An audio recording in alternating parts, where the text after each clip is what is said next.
The Busy Bean was now open. I took several deep breaths and started chanting, "I can do this, I can do this, I can do this." I didn't really know what I was expecting, maybe a horde of people running into the building, but I realized that was silly. And when no one walked in after the first few minutes, I relaxed. Waiting to keep my hands busy, I started straightening everything on the counters. It wasn't like it needed it, but at least I felt useful. Except when I turned around, my elbow knocked over a bunch of cups.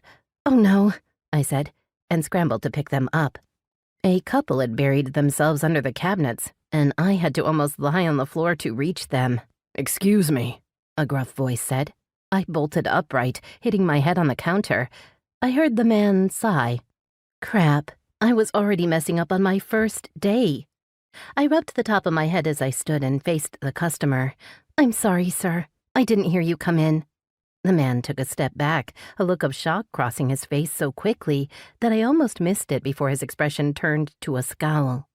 My stomach did a flip-flop, and my heart pounded in my chest. And not because he was mad at me, which he seemed to be, but because he was devastatingly handsome. Tall, at least 6 feet, with dark hair, sharp cheekbones, a strong jawline that was covered with the perfect amount of facial hair, and green eyes.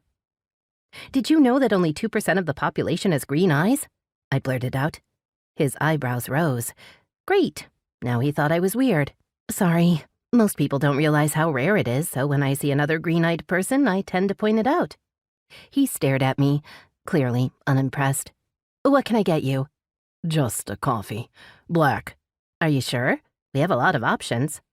I wanted to try my hand at making a latte. Anyone could pour a cup of coffee. "Coffee," he repeated. "What size?" He took a deep breath and clenched his jaw. "Large." "One large coffee coming right up," I said with a smile. The man blinked at me. Okay, he clearly wasn't the friendly type.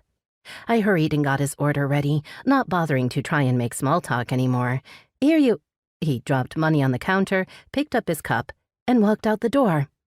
"Thanks for coming in," I said to the empty room. "Who are you talking to?" Zara asked as she came back in. "That guy," I said, pointing out the window. "He's not very friendly. Is he always like that?" Zara laughed. "What's so funny?" "That is the crankiest person I have ever met. He's like a grouchy old man, except he's not old.